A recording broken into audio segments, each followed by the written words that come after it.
I will not lose an inch of my masjid. Forget about a masjid. I will not lose an inch of my dargah. Limitation act Hindu endowment board पर, सिख के गुरुद्वारा के ऊपर, Christians पर apply नहीं होता, तो वक्फ board पर क्यों लिमिटेशन एक्ट अप्लाई करने जा रही है सरकार? ऐसे कई अमेंडमेंट जो सरकार पेश की और फिर इस जेडब्ल्यूसी में उसको बीजेपी के और उनके अलाइज ने पास किया, उससे वक्फ बोर्ड खत्म होकर रह जाएगा। ये तमाम चीजें उससे एक ही मकसद है कि जितनी वक्फ प्रॉपर्टीज है सरकार उसको छीनना चाह रही है, जिसमें मस्जिद भी है, दरगाह भी है, खानखा भी है, कब्रिस्तान भी है। पार्लियामेंट के सामने की मस्जिद को गवर्नमेंट बोलती गवर्नमेंट की है, सामने है ना पार्लियामेंट सामने की, वहां के इमाम साहब एमपी हैं, उसका कोर्ट में केस चल रहा है, तो सरकार बोली हमारी प्रॉपर्टी हो गई।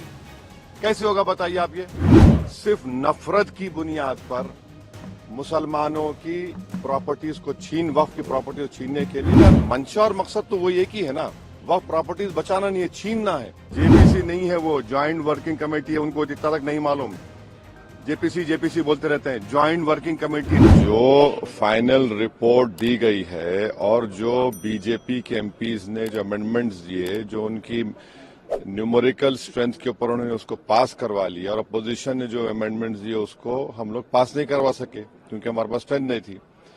सच्चाई ये है कि पहले तो आप ये जानिए कि वक्फ बोर्ड जो है वो मुसलमानों के उन प्रॉपर्टीज के लिए है जिसको हमारे बुजुर्गों ने दान दिया था, अपनी प्रॉपर्टी को दान दिया अल्लाह के नाम पर। उसमें मेंबर आप बना रहे हैं नॉन मुस्लिम को नंबर 1, और उसमें नॉमिनेट करेंगे, इलेक्शन नहीं होगा अभी स्टेट वक्फ बोर्ड में, आप नॉमिनेट करेंगे तो उसमें मेजॉरिटी नॉन मुस्लिम मेंबर्स भी हो सकते हैं उसमें। सेंट्रल वक्फ काउंसिल में भी ऐसा ही होगा। दूसरी बात यह है कि limitation act Hindu endowment board पर, सिख के गुरुद्वारा के ऊपर, क्रिश्चियंस पर अप्लाई नहीं होता, तो वक्फ बोर्ड पर क्यों लिमिटेशन एक्ट अप्लाई करने जा रही है सरकार? तीसरा यह है कि कलेक्टर या उसके अबाव ऑफिसर्स को कोई पावर ही नहीं है, आप उनको पावर देकर एग्जीक्यूटिव कंट्रोल करना चाह रहे हैं। चौथी बात यह है कि वक्फ बाय यूजर, जो वक्फ बाय यूजर है जिसको बाबरी मस्जिद राम मंदिर में सुप्रीम कोर्ट ने अपहेल्ड किया, उसके पैराग्राफ्स लिखे उसके बारे में, उस जजमेंट के मुताबिक राम मंदिर बन गई, और उस जजमेंट में जो वक्फ बाय यूजर के बारे में सुप्रीम कोर्ट ने कहा है, सरकार उसके बरक्स, उसका ऑपोजिट काम कर रही है। ऐसे कई अमेंडमेंट जो सरकार पेश की और फिर इस जेडब्ल्यूसी में उसको बीजेपी के और उनके अलाइज ने पास किया, उससे वक्फ बोर्ड खत्म होकर रह जाएगा। ऑन पैरिटी, जब हिंदू एंडोमेंट बोर्ड्स में नॉन हिंदू नहीं बन सकता तो नॉन मुस्लिम कैसे बनेगा? यहां पर सिर्फ गुरुद्वारा प्रबंधक कमेटी में सिख ही बन सकता है, आप यहां पर क्यों बनाना चाह रहे? और एंक्रोचर्स को आप रिवॉर्ड कर रहे हैं लिमिटेशन एक्ट अप्लाई करके। ट्राइब्यूनल में आप क्या करने जा रहे हैं?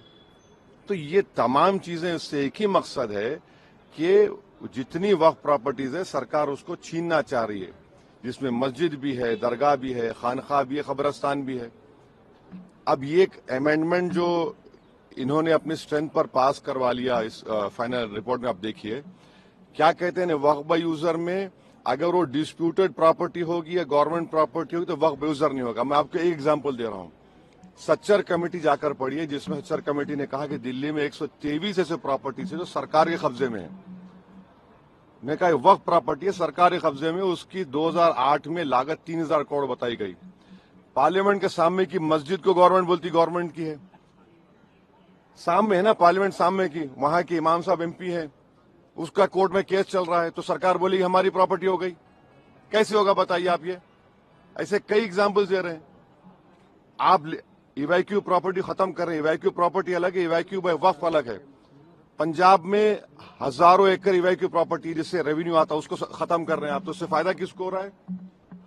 सिर्फ नफरत की बुनियाद पर मुसलमानों की प्रॉपर्टीज को वक्फ की प्रॉपर्टी को छीनने के लिए। और एक बात समझिए, ये वक्फ की जो प्रॉपर्टीज है वो हमारे लिए एक वर्शिप है। नमाज हम पढ़ते हैं मगर ये भी हमारा एक वर्शिप है, उसको हमको उससे महरूम करना चाह रहे, ये हम इस कह रहे हैं। तो इनका मंशा और मकसद तो वो एक ही है ना, वक्फ प्रॉपर्टीज बचाना नहीं है, छीनना है। सर वो कह रहे हैं कि जगदम्बिका रहे हैं कि मुसलमानों का भड़का रहे हैं हाँ? भड़का रहे हैं और आप अकेले हाँ? जगदम्बिका पाल जी ने कहा है कि जो चर्चा हुई उसमें आपने हिस्सा लिया, सभी लोगों तो ने हिस्सा लिया। क्या चर्चा? 100 पेज का dissent अरे note चर्चा दिया है। इतना गलत काम जगदम्बिका पाल ने किया एज चेयरमैन। वो उनमें इतना पार्लियामेंट्री उनको रूल्स मालूम चाहिए। अगर मेरी रिपोर्ट दी गई थी उसके 9 पेजेस को और मुख्तलिफ 8 से 10 पैराग्राफ्स को उन्होंने ब्लैक कर दिया। और रूल पोजीशन ये है, हमने स्पीकर साहब को लेटर भी लिखा, अगर आप किसी मेंबर के डिसेंट रिपोर्ट को अगर आप उसको इंक्लूड नहीं कर रहे तो आप इन्फॉर्म करना चाहिए, मुझे बताना चाहिए। अब मिसाल के तौर पर ड्राफ्ट रिपोर्ट में पढ़िए, आप लिखा गया कि वो रेकमेंड कर रहे हैं रिपोर्ट में कि ट्राइबल लैंड को वक्फ डिक्लेयर करना नहीं चाहिए। लीगली एक मुसलमान ट्राइबल हो सकता है, और इस पार्लियामेंट में 10 मर्तबा के एमपी एक मुस्लिम ट्राइबल थे, सईद साहब लक्षद्वीप के। आप उनसे कहेंगे वक्फ मत करो, इसका असर क्या होगा लक्षद्वीप में? कितने ट्राइबल मुसलमान हैं? आप हम लिख के दिए कि ये लीगली रॉन्ग पोजीशन है आपका, आपने उसको ब्लैकआउट कर दिया। कई चीजें हम जो लिखी फैक्चुअल जो है उसको उसने ब्लैकआउट कर दिया और इन्फॉर्म तक नहीं किया हमको। ऐसे कई अपोजिशन मेंबर्स की रिपोर्ट को ब्लैकआउट कर दिया उन्होंने। तो ये मनमानी की उन्होंने उसमें ना तो देखिए 391 का रूल है, डायरेक्शन 91 भी मानते हैं, मगर आपको तो रीजन बताना चाहिए। फैक्चुअल को आप चीजों को आप उसको ब्लैक कर देते हैं। आपका डिसीजन नोट कितना पेज का था? डिसेंट नोट तो हमारा बहुत लंबा था, जिसमें से कई फैक्चुअल जो चीजें थी इसको चेयरमैन साहब ने अपने पावर्स का very narrow and parochial interpretation लेके ब्लैकआउट कर दिया उसको। फिर हम लेटर लिखे स्पीकर साहब को, अपील किए उनको डायरेक्शन 91(2) में कि सर इसको आप इंक्लूड करिए, इसमें देखिए आप सच्चाई है इसमें पूरा, इसमें कोई गलती नहीं है। अब स्पीकर साहब के पास है वो। वैसे साहब लेकिन कुछ तो डाइल्यूट किया गया है बिल्कुल। क्या डाइल्यूट किया गया बताइए? नहीं आप बोलिए डाइल्यूट किया गया, बताइए बोलिए। वक्फ बाय यूजर वाले हम तो आपको एग्जाम्पल दे रहे हैं ना भैया। आप कह रहे हैं डिस्प्यूट होगा गवर्नमेंट प्रॉपर्टी की, डिस्प्यूट के माने आपने लिखे उसमें, डिस्प्यूट कुछ भी हो जाएगा। अच्छा, और एक उसमें बिल में क्या है कि आप वक्फ के मुतवल्ली हैं, मैं जाकर कलेक्टर को बोलता हूं कि भाई ये इनकी प्रॉपर्टी वक्फ की नहीं है, और कलेक्टर जब इंक्वायरी ऑर्डर कर देगा तो जब तक वो वक्फ की प्रॉपर्टी नहीं रहेगी ना उसमें टाइम पीरियड है। अब कलेक्टर इंक्वायरी ले गया, मेरी वक्फ प्रॉपर्टी खत्म हो गई, इंक्वायरी का टाइम लिमिट नहीं है। और कलेक्टर कौन होता है? कलेक्टर गवर्नमेंट अपॉइंट करती नहीं करती, तो ये सेपरेशन ऑफ पावर्स का वायलेशन भी है। कहां से होगा बताइए? यही तो हम बता रहे हैं भाई, ऑन पैरिटी आप इसको क्यों देखिए ना, हिंदू एंडोमेंट बोर्ड्स में, सिखों के गुरुद्वारा में, क्रिश्चियंस में, ये सब चीजें हैं क्या? आप वहां करने वाले हैं क्या? अच्छा, वक्फ फंड आता था 7%, उसको आपने कम कर दिया 5%, और अमेंडमेंट क्या किया? What ever the number government signify है और कम हो जाएगा।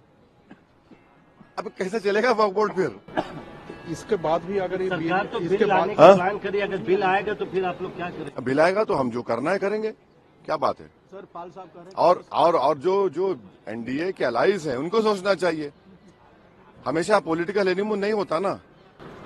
सर आप मुसलमानों को भड़का रहे हैं, ये जगदम्बिका पाल कह रहे हैं, क्योंकि आप मेंबर थे जेपीसी के। आपने डिसेंट जेपीसी नहीं है, वो ज्वाइंट वर्किंग कमेटी है, उनको इतना तक नहीं मालूम।